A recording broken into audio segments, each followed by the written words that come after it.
The Rolex Submariner was once the ultimate flex, but today the world's elite are hiding their wrists. Billions in capital are quietly leaving the crown for makers most people can't even pronounce.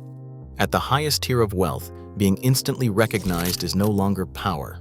It is a liability, and the reason why reveals something fundamental about how modern status actually works. Rolex now produces over 1 million watches a year. In 2022 alone, the brand shipped 1.03 million units, more than any other luxury watchmaker by a wide margin. Step into any flagship boutique and the process is familiar.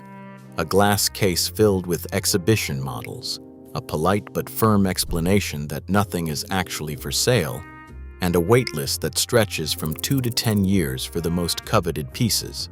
For many, the wait is the price of entry.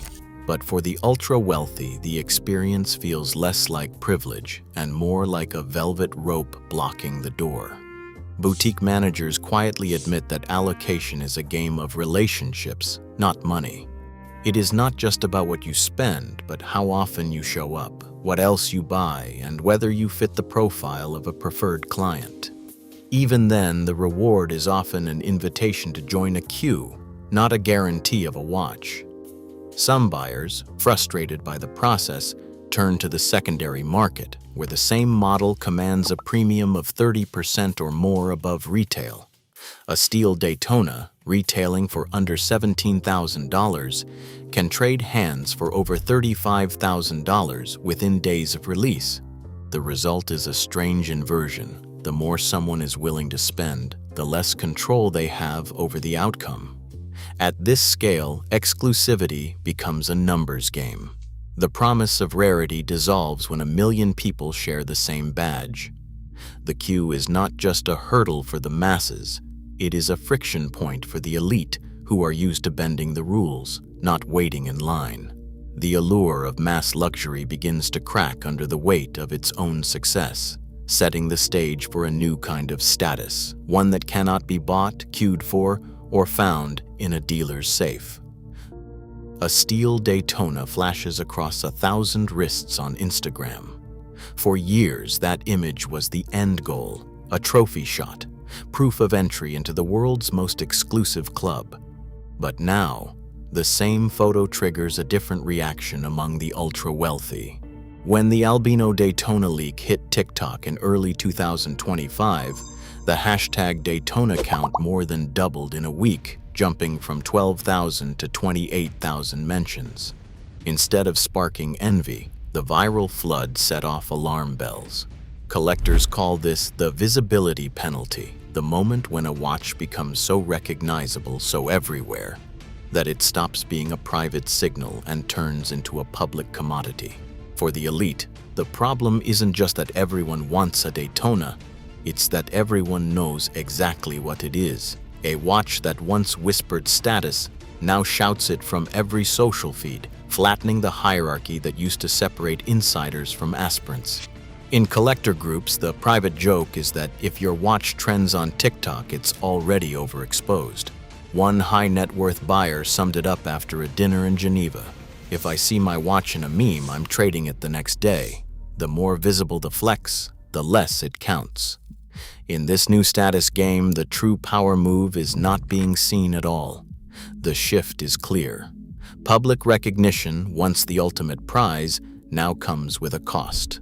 The next wave of status won't be found in hashtags or viral posts, but in pieces that barely leave a digital trace. Walk into the workshop of an independent watchmaker, and the rules change. Here, the name on the dial isn't the signal.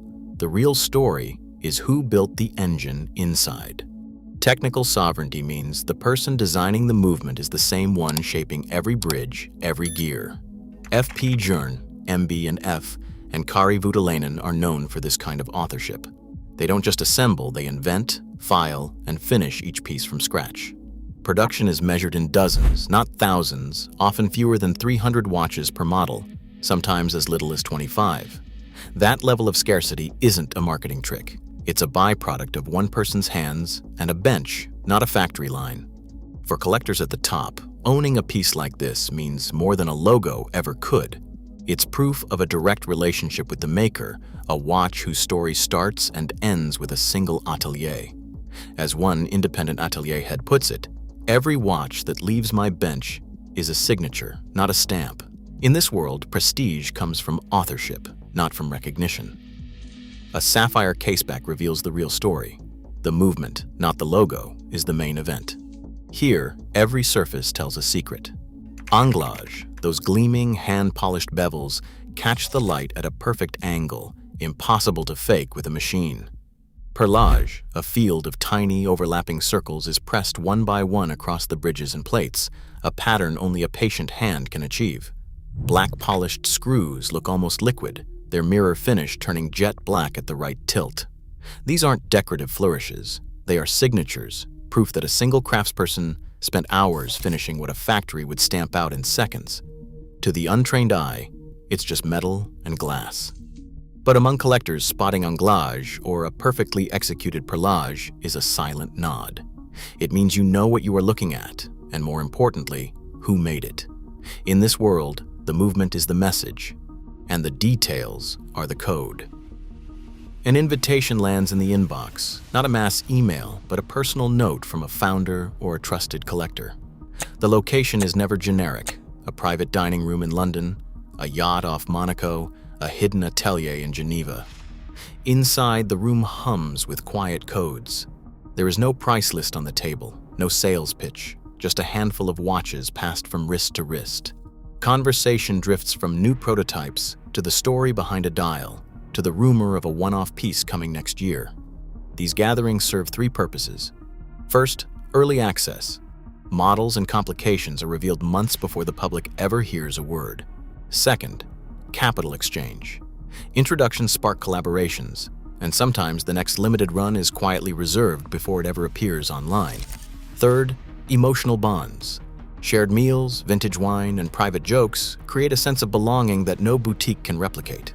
In this world, the real reward is not the watch itself, it is the access, the knowledge, and the trust that comes from being part of the inner circle. A jeweler's loupe sits next to the watch, not for show, but as a tool of entry. For the new class of collectors, the flex isn't the price tag, it's the knowledge required to even start the conversation. Before any money changes hands, out comes the dossier. High-resolution macro shots, movement schematics, finishing reports. Collectors demand proof: anglage, perlage, black polished screws, all documented in a digital file or a hand-signed booklet. The real status is knowing how to read these details, spotting a hand-filed bevel or a unique escapement at a glance. Catalogs are studied, not just browsed. Pre-purchase inspections are routine, sometimes taking hours. In this world, the barrier isn't wealth, but education. The social reward shifts. It's not about being seen with the right watch, but being recognized as someone who can decode its secrets. Encrypted chats light up between collectors and atelier heads. This is not a dealer's waiting list. It is a direct line to the bench. Progress photos arrive in real time. A dial being engraved, a bridge polished to a mirror, a signature etched by hand. Each update is a private chapter in the watch's story, logged in secure provenance files. Instead of a sales pitch, dialogue unfolds about balance springs or the shade of a custom enamel. The collector can request a tweak, see it happen, and watch their vision come to life, one message at a time. The process is transparent, intimate, and entirely personal. Here, agency shifts. The client is no longer a name on a list, but a partner shaping the outcome. The watch's origin is not just known. It is witnessed, step by step, through a relationship only possible in this new world of independent horology. A numbered watch, sealed with a hand-signed certificate, isn't just a piece of metal. It's the closest thing horology has to a passport. Each provenance file, every certificate of authenticity, draws a line between mass luxury and the truly rare. Auction specialists confirm what boutique whispers only suggest. The most coveted independents now trade at a premium 2 to 3 times higher than a comparable Rolex. The numbers back it up.